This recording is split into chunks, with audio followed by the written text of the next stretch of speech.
Now, if you have a garden, you must grow tomatoes, and there's always lots of little ways that you can improve your tomato crop. But today, I think, is actually one of the most important, because it's a watering technique that's going to set your tomatoes up for true abundance throughout summer and into autumn.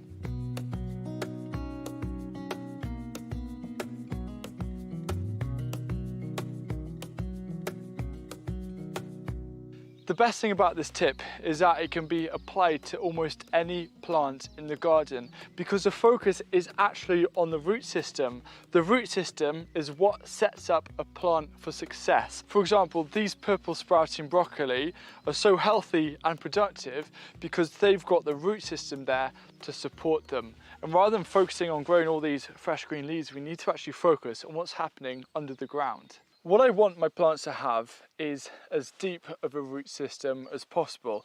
The reason why is that it allows them to have more access to nutrients, more access to water as well during dry weather, and it also creates a stronger plant. It's almost like a skyscraper. A taller skyscraper needs that deeper foundation to help it withstand weather.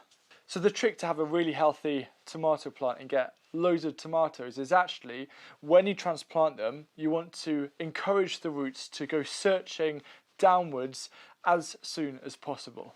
The dead simple way to encourage the roots to go downwards, searching for moisture, is actually by not watering your tomatoes after transplanting them for at least a week, up to 10 days, because that is going to encourage them, once the water near the surface starts to evaporate, to actually go downwards and create that strong root system from the get-go. An important principle to know whenever it comes to growing food and watering is that if you do a shallow water, or if you water very regularly, what that does is it actually creates lazy plants, because all the water is on the surface. There's no need for the roots to go down. However, if you extend the periods between watering, or water deeply but once or twice a week, that is the single best thing that you can do to create a healthy plant. The other thing that we can't forget to mention is taste. And if the roots have a deeper, healthier root system, they have a better chance of mining or taking the trace elements and minerals that they need. And a plant that has that balanced nutrition is going to reward you with better taste. I'm now going to walk through the step-by-step of planting a tomato plant and then following this principle and process to encourage the roots to go down nice and deep. So the first thing that I do is I'm creating actually quite a deep hole here.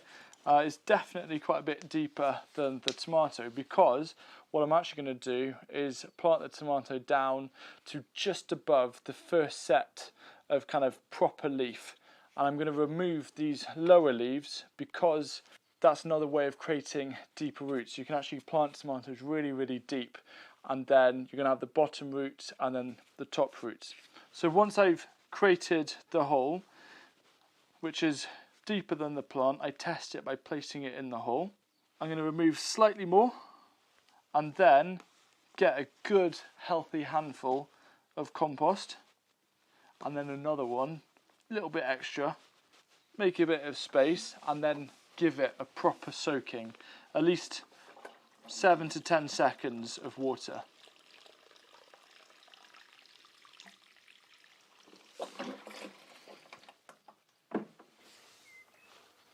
So I'm just letting that drain down, and the reason why I've done this is that it's actually going to charge up the base of the raised bed with lots and lots of moisture, and because it's so far down, it's not going to evaporate. It's actually going to stay in there for a long time, and that's going to encourage the tomato roots down.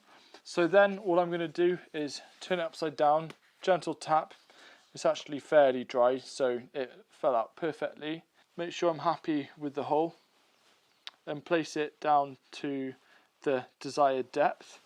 And then what you can do is you can put a little bit of compost around the sides and then refill slightly.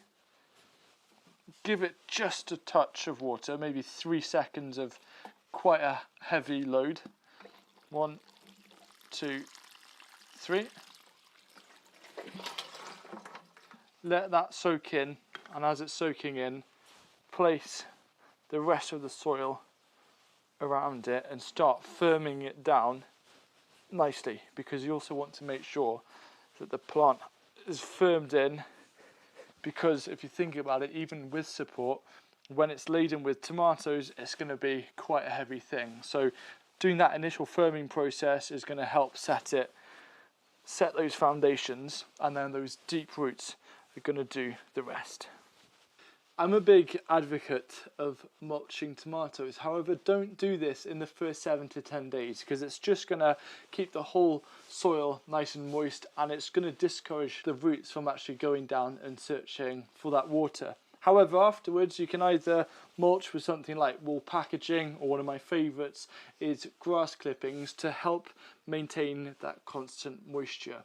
The other thing that this will help prevent when the tomatoes are actually ripening is the fruits from splitting. Usually that happens after a lot of dry and then a sudden influx of water.